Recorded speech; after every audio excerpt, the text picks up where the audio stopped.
So let's hear now on transforming magazine media organizations to succeed in a digital age. Please welcome the President and Chief Executive of the Association of Magazine Media in the US, Mary Berner.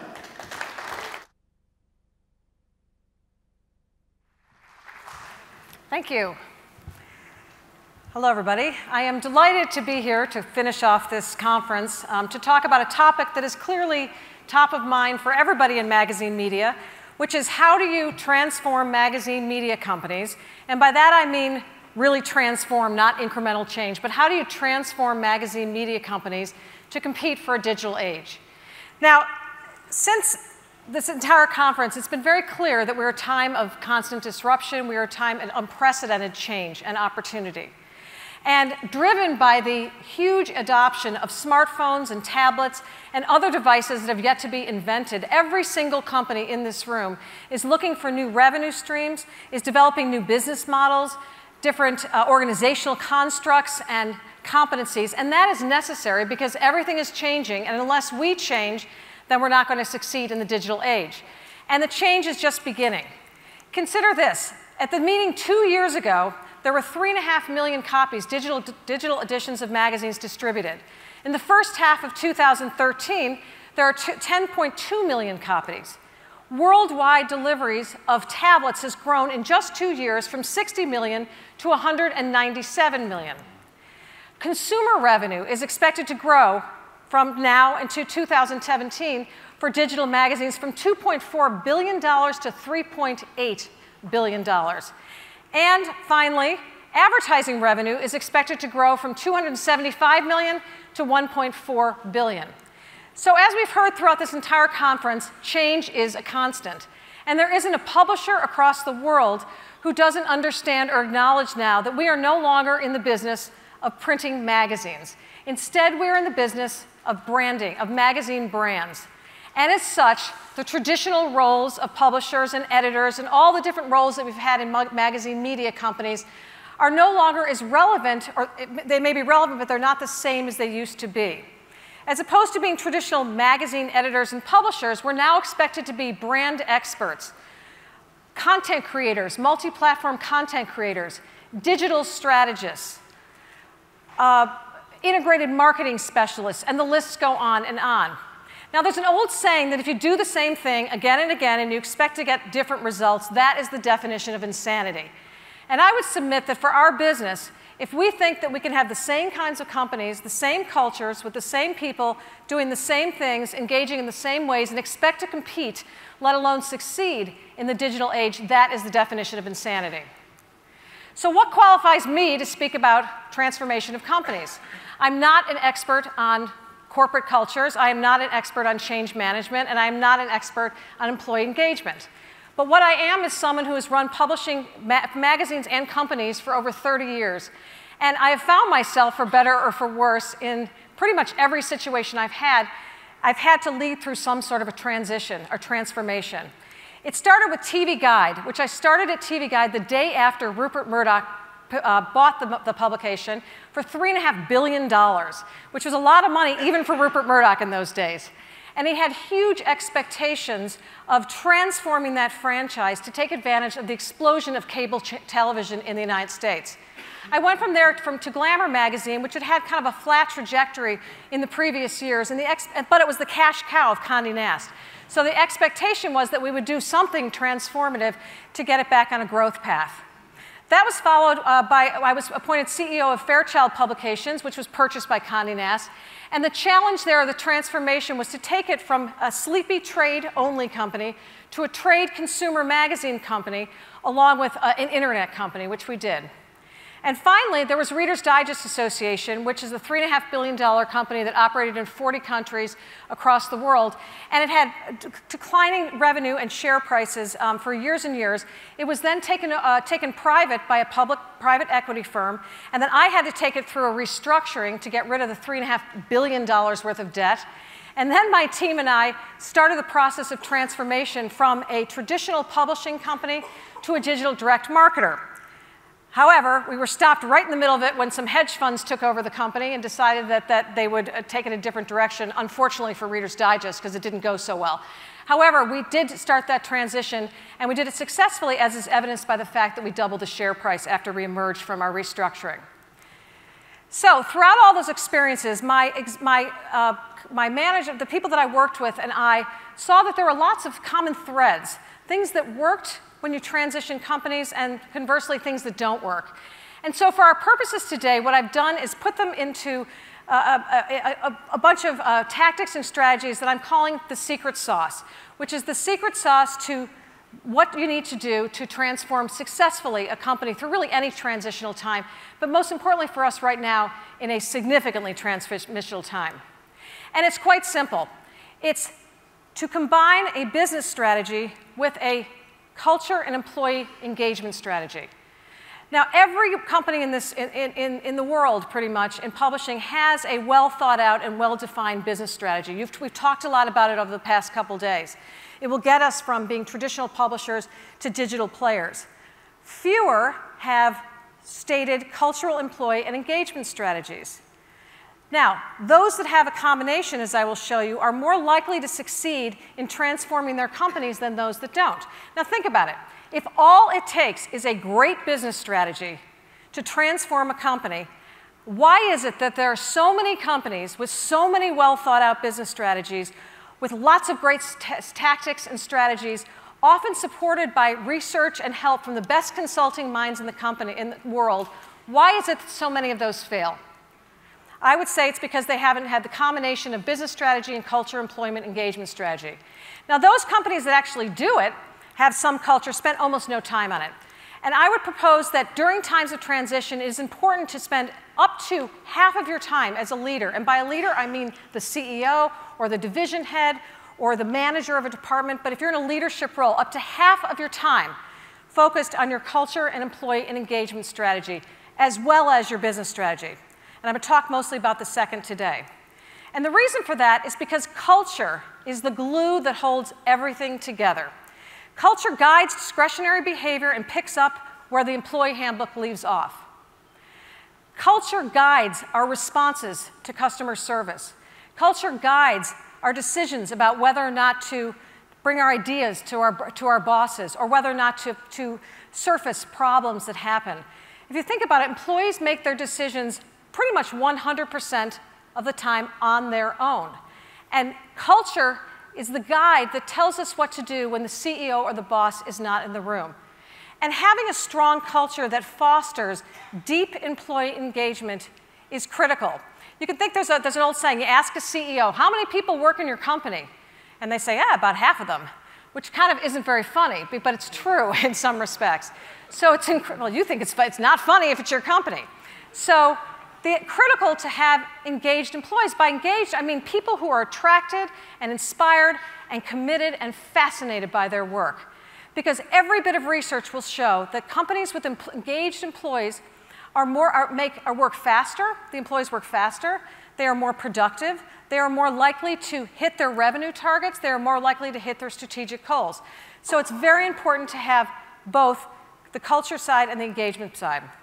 And recently, as of a couple months ago, Gallup did an in-depth study, and they concluded that companies with high employee engagement recovered faster from the recession than those that didn't have it. And in just August, UBS released an in-depth study which surveyed over 200 companies across 20 different sectors. And what was consistent was that companies with strong cultures and high employee engagements are able to create significantly more share value for their shareholders, which supported a survey that was done a couple years ago by New Century Financial Corporation, which concluded that employee engagement doesn't merely correlate to bottom line results, it drives it. So never mistake activity for accomplishment. There is nobody who is in a leadership position who doesn't want engaged employees. And there's nobody who's in a leadership position who doesn't want a great culture. Of course you do. That said, very few leaders work consciously toward it. In Europe, 90% of the companies, the multinationals, survey your employees, yet less than half actually survey employee engagement. And that number is considerably lower in the United States and in Asia. And is it surprising that according to Tower's parents across the world, 70% of employees say that they're unhappy with their work or that they feel disengaged? And even more stunning is 20% say they don't even know what their CEO looks like. You could go on the internet and look, but apparently they're so unengaged they don't even look. So conversely, when you have high-performing, employee engagement fosters high results. If you're not engaged, disengaged employees are more likely to make mistakes. They're more likely to move slower. They don't hit targets, both strategic and financial. So it's incredibly important to have great cultures that foster employee engagement. So how do you deliver the secret sauce? The secret sauce is the combination of the business strategy and the culture engagement strategy. But for our purposes, I'm going to focus on the second part of it, the culture part of it. And there's really 4 steps. First, you have to define it. Second, you communicate it. Third, you live it. And fourth, you shake it up. And what's really important is you do it with executional discipline. Everybody has good intentions. Everybody wants good communication. Everybody wants a good culture. But it takes incredibly rigorous, everyday, day in and day out leadership discipline. So I'm going to start with define it. There's a saying I love, which is good performance doesn't happen by accident. And that's true.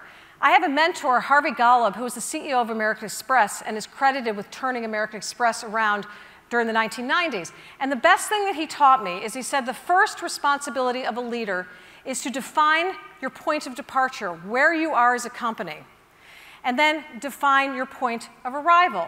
Where do you want to go as a company? And then define your vision. What kind of company do you want to be?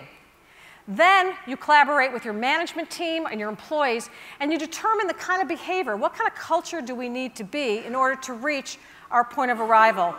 And then your principles. How do we need to behave? What are the rules of behavior? What are the rules when the CEO or the boss isn't in the room that we have to be in order to reach our particular point of arrival? So, for example, when I started at MTA about a year ago, the first thing I did before starting was I called all 36 board members, and I met with every single one of our employees before I even started, from the mailroom guy to the senior vice president of marketing. And I asked the same questions. 1, where do you think we are? Honestly, where do you think we are? And where do you think we need to be? And that formed what we came up with for MPA as our point of departure and point of arrival.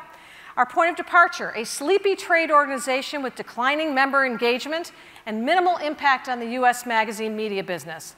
Point of arrival, aggressive and effective voice, advocate, business grower, thought leader, and ultimately game changer for the US magazine media business.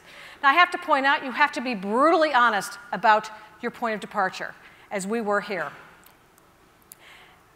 Wolters Kluwer is a Dutch-based company that did the same thing. They went through the same process, and they started with a largely print-based publisher with declining revenue and shares, and they focused their entire energy on we need to be a digital company. And their result is they're a publishing company. They are now 75% of their revenue is digital. Now, the next part of the define it is you pull your employees and your managers into a room, and you have a cold-hearted look at really where you are.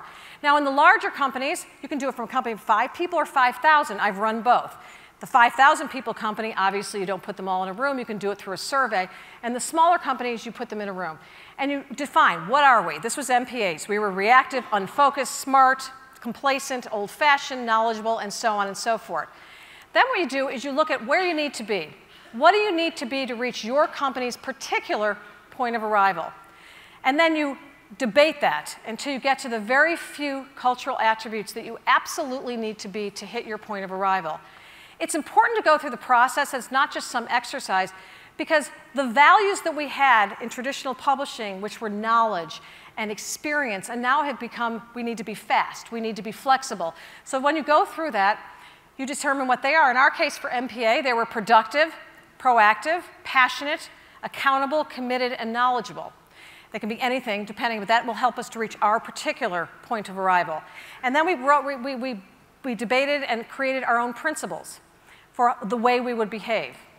Now, at Reader's Digest Association, which was a culture that was notorious for being ineffective, it was criticized all the time by the press, by investors, and by its own employees as being slow and ineffective.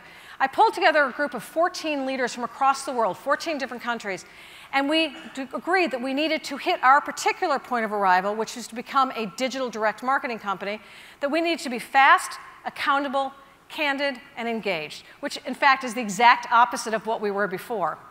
After you do this, what you don't do is put it in conference rooms and on human resources materials and let it be, because it won't work. That's often what happens. Many companies go through this process and then they put it out there and that's all that happens.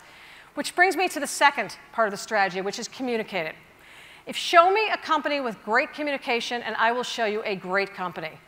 Good leaders know how to develop clear business strategies and then they communicate them clearly, concisely, credibly, and consistently. They also know how to decide what kind of a culture and employee engagement strategy they have, and they communicate that clearly, concisely, credibly, and consistently. It's not enough to just put it up there.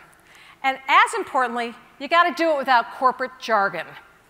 Corporate jargon is the demise of employee engagement because it lacks sincerity. So most employees, when they get memos or missives from management, they know that they're being positioned. It actually does the opposite of what it's supposed to do. An example is when I had to take Reader Strategist through a restructuring, we hired the best communications firm in the world to help us through that process, to communicate with our employees and with the markets and with the press. The night before the restructuring, they handed me the email that they wanted me to send to our employees. And as I read it, I thought to myself, if I were an employee and I got this, I would have no idea what we were about to do. Not only that, I had no idea what to expect because it was very packaged and it was full of corporate jargon. So I tore it up and I created my own email that I started as follows. Tomorrow we will start our restructuring and that stinks. And then I went on to say exactly what they could expect over the next couple months and more importantly, what they could count on at the end. As a result of that one simple, jargon-free corporate communication, I got over 200 emails from employees who appreciated and thanked me for being direct. But more importantly than that, they recommitted to the company and to the process that we were about to go through. And throughout that restructuring, which is really hard to do, but throughout that restructuring, we did the same kind of communication, always jargon-free, always direct. And then when we did our company survey, which we did 4 times a year, the scores for confidence in the company, confidence in leadership, and confidence in the future of the company ranked at over 95% through the entire restructuring, arguably the hardest time in the company's history. So doing jargon-free communication is critical. At the very least, every employee in every company needs to know 5 things. Where we are, where we're going, why it matters, what's my role, and what's in it for me. Now, you also have to know your true north, what your company does. So for example, John F. Kennedy once visited a NASA site and met a janitor. President Kennedy asked the janitor, "And what's your job?" His reply, "Mr. President, I am helping to put a man on the moon." That employee knows exactly what their mission is. At MPA, what I hope happens is, "Mary, when I say, what's your job?" I hope my employees say, "I'm helping to drive the magazine industry in ways individual companies and titles can't do themselves." I spoke with Jonas Berner, and he calls it the company's true north. He said everybody in the company needs to know the true north. Even when you're transforming and you're doing different things digitally and everything seems confusing, know what your true north is. His is, as Berner has been doing for the past 200 years, I am packaging and selling breaking news, trustworthy and relevant information together with poetry and storytelling. That's your true north. And there's lots of different ways you can communicate. But what's interesting to me about this chart is that there seems to be a disconnect between what is most effective and what is most motivating and what leaders actually use most often. So for example, especially there's a huge disconnect in leader interactions. Leader visits ranks number 1 or 2 in the top 3 for both being most motivating and most effective, yet it ranks in the bottom of what people actually do. So transforming a company requires excruciating repetition and clarity, and what it requires is for every single leader at any level to roll up your sleeves and get involved and actually communicate consistently and in ways that people actually can hear. There's lots of different ways for leader-employee interaction. I've got a list of them. Many of you have your own ways. But in particular, when I was at Reader's Digest the first year, I traveled to over 30 countries to talk to the different employees. And I did the requisite town halls where I would talk and they would ask questions. But what I also did, which was really helpful, was in every single country, I picked 10 to 20 employees randomly at any level and spent at least 10 to 20 minutes with each one of them so that they could talk to me and I could talk to them. And what that did is it gave everyone a chance for me to get feedback I never would have gotten in an open forum, and it gave them a chance to actually give me information that I never would have heard. So for example, a woman in Australia who was a secretary said to me, you know, you talk about this culture being fast and accountable and candid and engaged, yet it's pretty standard. Everyone knows that it's really hard to get employee ideas up to the executive committee. And I thought to myself, she never would have said that in a town hall. And I was able to follow up on it, and I found out that it was actually true. And because she told me that on that one-on-one, I was able to fix the process.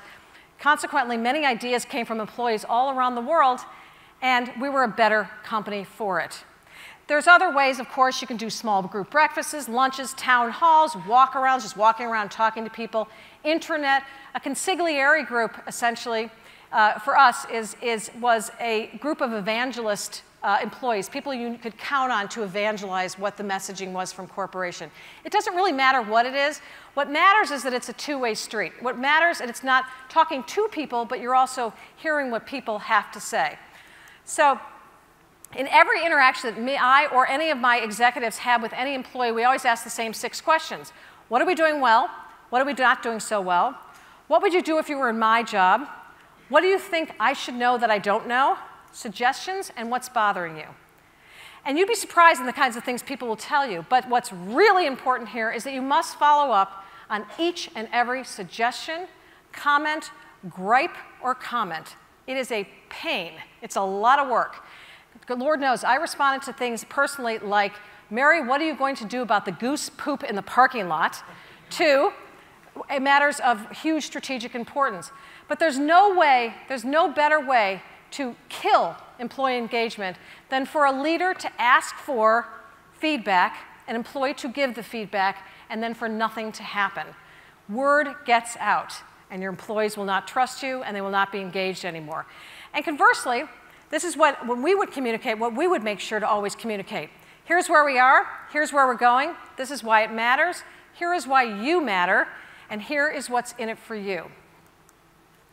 It doesn't matter what your strategy is. The point is, commit to it.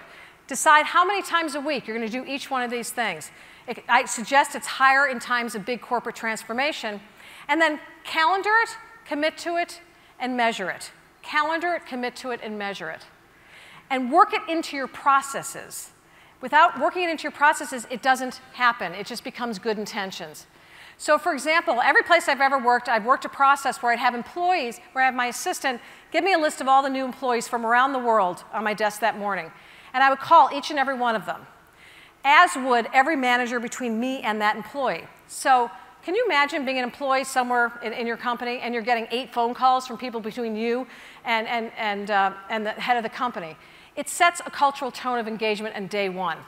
Now, obviously, bigger companies you call, and the smaller companies you can meet with the person, but it's very, very effective. At Google, they're known for their transparency, and they're known for their culture of innovation. And they attribute that to the fact that every employee has a say. So one of the ways they do that is that every Friday they do something called TGIF. Thank God it's Friday. And every Googler from across the world can ask Larry Page or Sergey Brin anything they want. They can question product decisions, they can question hiring decisions, but they credit that with fostering an environment of innovation. Royal Bank of Scotland thought there wasn't enough collaboration in their culture. So when they built their new corporate headquarters, they built an open atrium, and underneath that atrium, they built a little kind of town where people could collaborate, and that changed their culture and collaboration as well. There's also, people put public whiteboards up, but there's lots of ideas for collaboration. Third, every employee should be held accountable for walking the talk. But I guarantee you that won't happen unless every leader should be held accountable for walking the talk. So whatever it is you want your culture to be or need your culture to be to transform to digital, to compete in a digital age, as leaders you have to embody your cultural attributes and you have to live by those principles. For example, and you got to be rigorous, at Reader's Digest it was fast, accountable, candid, and engaged. Okay, fast. I and all of my managers committed to responding to all emails from any employee and anybody externally within 12 hours. Accountable. Every employee across the world was able to grade us on our performance and with comments, all me and the entire management team. And we posted every single comment every quarter. They could say whatever they wanted. We had an intranet where we had an Ask Mary column and then Ask Subsequent Managers. And we answered everything, not once. Despite the fact that my communications department wanted me to edit things, not once did we censor or edit any question. I actually had somebody email me and say, "Dear Mary, we think you are the she-devil." To translate that, it's a girl that's a devil. So, she-devil, what do you think about that? And I said, well, I'm sorry you feel that way. But the point is you have to work it into your walking the talk. Another example I love is in the 1990s in New York City, the police department was supposed to be a police department of the community. Yet most New Yorkers didn't think that. And in fact, no wonder. Most of the top executives in the police department took city-provided car services to police headquarters. They also did most of their business from police headquarters. So nobody really trusted them. And then and the most pressing problem in New York City in the 90s was the subways. People were terrified of riding the subways, and with good reason. They were dangerous and scary. So enter Bill Bratton as the new police commissioner. The first thing he did was he walked the talk. He said, if we're of the community, none of my guys are riding around in car services. And the second thing he did was he personally got on the New York City subway and he rode it 48 hours straight without getting off. And then he made his direct reports do the same thing because he wanted to firsthand experience what was so frightening to New Yorkers. By walking the talk, he set an example for his entire department and really changed the way the police department operated in New York City, not to mention they cleaned up the subways. Another example I love is JetBlue, which is a very successful airline in the United States. And the founder, David Needleman, set out to create an airline that no one had ever done before, that had superb customer service at every touch point. It's kind of unusual for airlines. And so what he did was, for the first 2 years, he felt that the way to do that was to have a culture where every single employee felt like what they did was critical to the mission. So the first 2 years, twice a week, he would do a job in his company. He would serve food on planes, he would help to handle baggage, he would take reservations. And he did that and the word got out. The word got out that no job was beneath him and that every single employee's contribution mattered. 2 years after starting the airline, at a time when it was very hard to get employees to work at airlines in the United States, they needed to fill 2,000 jobs. JetBlue got 130,000 applications. Now, it's not enough just to walk the talk. Again, you've got to work it through your processes. So these are we call them our PAC attributes. And every time we hire, we fire, we promote, we compensate, we celebrate, we do it through those attributes.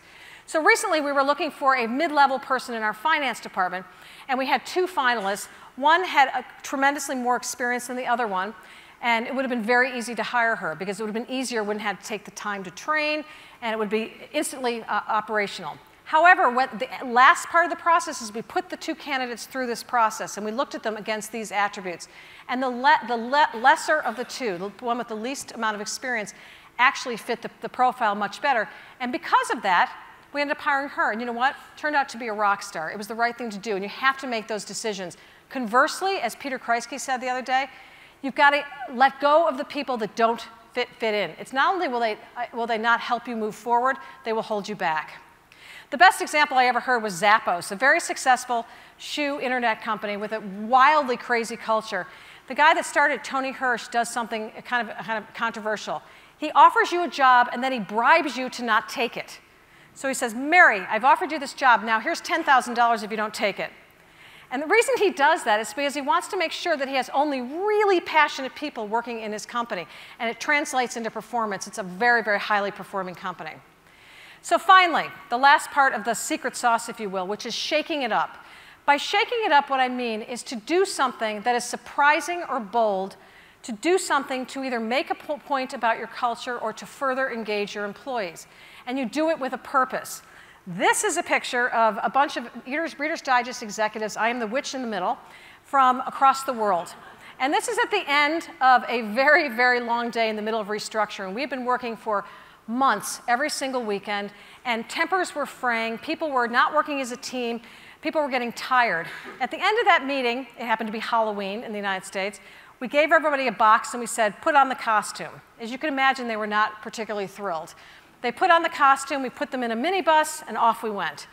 When they arrived, they realized that they were going to be hosting a party for 100 children in our neighborhood who were living in a homeless shelter. And as they entertained these children, they helped the children to carve pumpkins, and they helped each other to entertain the children. What that did was they looked around and they realized that they kind of liked their colleagues, that they could work together as a team, and they also realized that no matter what was happening at the office, it wasn't life or death, and there are things that were a lot harder. We all returned to the office the next day, and it was a completely different attitude for these executives. Another example is Southwest, shaking it up with a purpose. It's known as a fun culture. So in a regional airport, they were having a hard time hiring employees. So they set out an invitation to all employees within 50 miles, a surprise party. And they said there was one caveat. You have to bring a friend. So that night, they had this party, and they were able to fill every single open position with the friends that the people that their employees brought to the party at a cost of $3.50 per head. So they basically accomplished something. They shook it up for their employees, and they accomplished something. And I love this one. Steve McCarty, who's a CEO of an ad company in Australia, his whole culture was about, because they want creativity, they want collaboration. So what he did was he noticed walking through his office every day that all the managers were behind the closed doors. So one year at Christmas vacation, everybody went off, and he brought in a construction crew, and he took off all the doors, shaking it up. So they came back, and no one had doors. I'm not sure how well that went, but it's a very, very creative company. So what you need to do in terms of the secret sauce is essentially the success.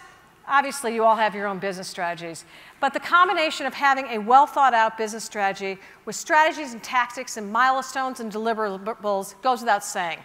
But add to that a cultural and employee engagement strategy with milestones and strategies and tactics is what will combined help you to translate and transfer into a digital age.